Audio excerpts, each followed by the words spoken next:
The movie Inception is such a fascinating movie, and we all know that Christopher Nolan is a genius. I'm just wondering if there could be some storytelling lessons that founders and CEOs can extract from this beautiful movie and implement it in their content creation, in their storytelling. So I went on a quest, I watched the Inception movies, I made a few notes, and I've recorded this video just dissecting the story a little bit. And the hope and the dream here is that we can learn from this amazing story, and we can learn how to implement a few lessons from this story into our writing, into our marketing as we build our personal brands. So I hope you find this useful. So in the movie Inception, there is a main conflict which is introduced by this one character named Saito.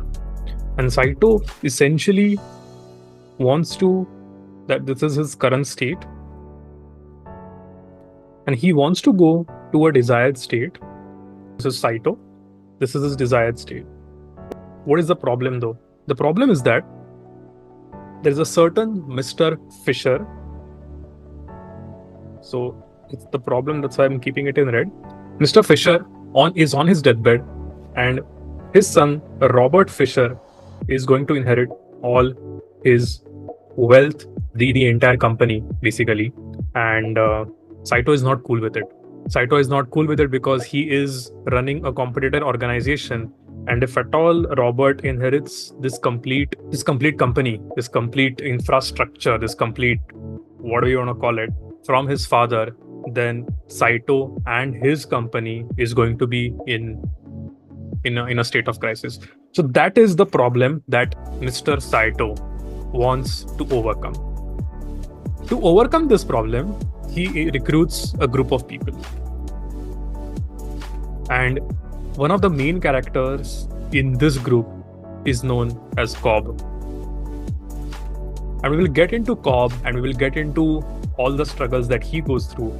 But this is essentially an outer conflict.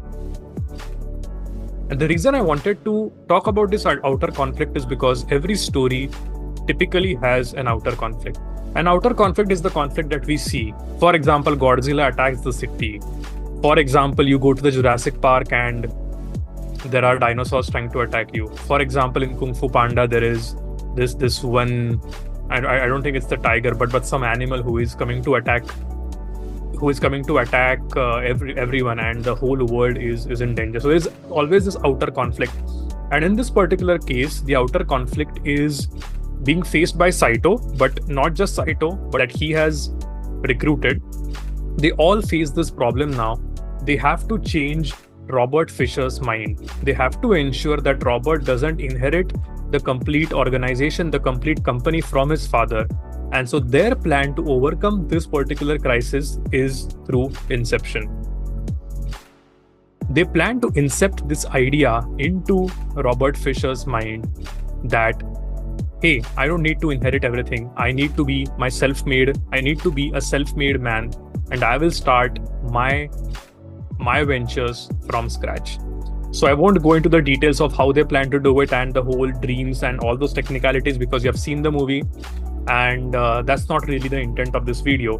But the intent of these first couple of minutes was just to tell you that there exists an outer conflict.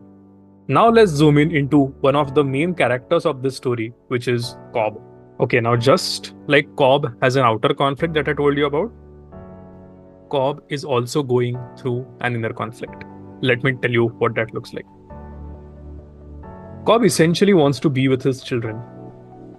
So these are his two kids, one son and one daughter. And Cobb has been away from them for a bit. Why? So I need to tell this story very, very briefly. That some time back, Cobb and his wife were exploring the whole realm of dreams. And they had gone so deep into that particular exploration that they went many layers beneath the dream. Again, you don't need to get into the technicalities, or you may rewatch the movie, but that's not what I am hinting. That's not really the purpose of this video. They go so deep into the different layers of the dream that they lose time. They end up spending years together within a dream, and they build their own world in that particular dream. Now, when they come back to reality, Cobb's wife, her name is Moll, she essentially feels that the reality is still a dream. She feels that they are still living a dream and they need to fall out of this dream, and the only way to fall out of a dream is by dying. And so she tries to convince her husband that, hey, we need to die and we need to go back to reality. Whereas Cobb tries to tell Moll that, Moll, we are in the reality. And in this tussle, basically, she jumps off a hotel building, kills herself, and the police think that Cobb has done it, because of which he cannot meet his kids. And one of his regrets is that he has not been able to say goodbye to his kids, and he's yearning to meet his kids. So this is the inner conflict that Cobb is going through. I'll specify the problem here. So to summarize, Cobb really wants to meet his kids and he's not being able to meet them. And that's what his inner conflict is. But there is one more layer, or there is a further nuance to this inner conflict, which is guilt. So throughout the movie, it's shown that Cobb is feeling intense guilt.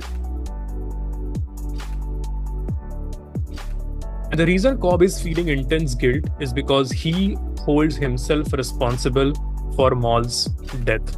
And that's why he's holding on tight to her. Even in his subconscious, he has created a world where Moll is still there, where he has kept his projection of Moll. He's still holding on to her. And because he keeps feeling guilty, he can't let her go. He feels the need to hold on to her. Now, there is another character named Adriane, who is a part of the team that I mentioned. And she's trying to tell Cobb, she's trying to convince him that, hey, get over this guilt. You have to confront this guilt. You have to let go of Moll. But he is in denial. And this is a very, very important point, that he is living in complete denial. He is not accepting, he's not taking Adriane's advice, and he is still holding on to that guilt because he still holds himself responsible. Now, throughout the story, you will see that the outer conflict and the inner conflict, or in other words, the outer world of Cobb and the inner world of Cobb, are colliding with each other. Just to summarize, just to remind you, the outer world or the outer conflict consists of this challenge that they have to incept this idea in Robert Fisher. And the inner conflict of Cobb is that he wants to meet his kids. If he succeeds in this mission, he will get to meet his kids. But every time they try to do something, every time they enter into a dream, their plans are sort of thwarted. Their plans go for a toss because of Moll, because Moll keeps interfering. And that's why you see that the inner world and the outer world, they keep on colliding with each other. Even though Cobb is in denial, the guilt that he holds in the inner world, the fact that he is still holding on to Moll, affects their outer quest. And this is a very, very important point in storytelling, because if you look at all the movies, all the good movies with good stories, you will see that a hero typically has his inner struggle, and then there is also the outer struggle, and those inner struggle and outer struggle keep on colliding with each other. And finally, in the storyline, there is one turning point. Again, I won't go into the details as to how it happens. You can see the movie for that. But finally, there is a specific point where Cobb finally accepts that, hey, yes, Moll's a problem. The thing that I'm holding on to is causing issues. And he has a conversation with the projection of Moll, where he says that, hey, you know what? You're not my wife. You're just a projection. And I feel guilt. So for the first time, he accepts. There is acceptance of the emotion that he's feeling. And he does say that he is feeling guilty, after which his inner conflict fades away, because he finally lets her go. He decides to let her go because he realizes that there is no point in feeling guilty. They have lived their life happy in the dream layer, and now it's absolutely okay for him to let her go. And this is a very, very crucial point in the movie, because that's when he starts seeing things differently. And the beautiful part is that, I'm going to write this down. In every story, you will find that as the inner conflict gets resolved, the outer conflict also gets resolved, because the lens with which you're looking at the outer conflict, that changes. So even in this case, if you see, after the turning point, they are able to successfully achieve their mission. Maul doesn't keep on interfering any further, and they achieve their mission of incepting an idea into Robert Fisher's mind, and finally both the conflicts vanish, both the conflicts end. So the question is, when we are trying to build our brand, when we are trying to build our personal brand, when we are trying to put out content, when we are trying to tell stories, how can we use inner conflict and outer conflict? Because typically, if you look at the stories that are told, you will always see a lot of focus on the outer conflict. For example, if you're narrating a case study, here is a typical format that you will see. You will talk about the challenge that the client was encountering, or rather you will talk about the status quo first.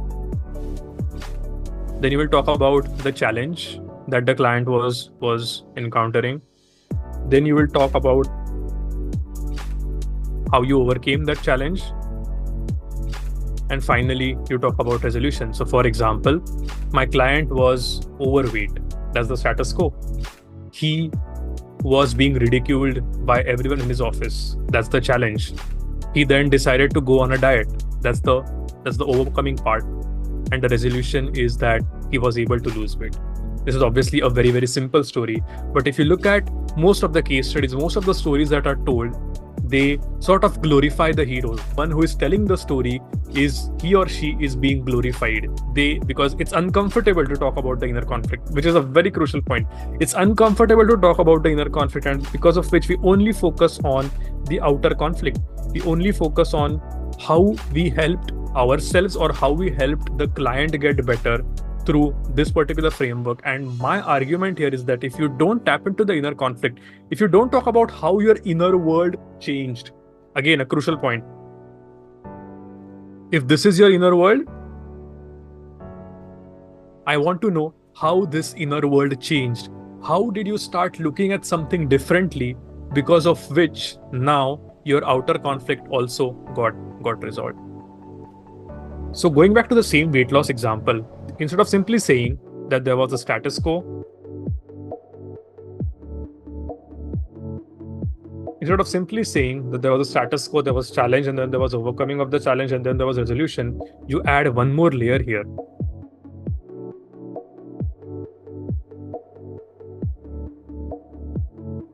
Something clicked and I saw the world differently. Something clicked and I started seeing the world differently. Something happened and my worldview changed.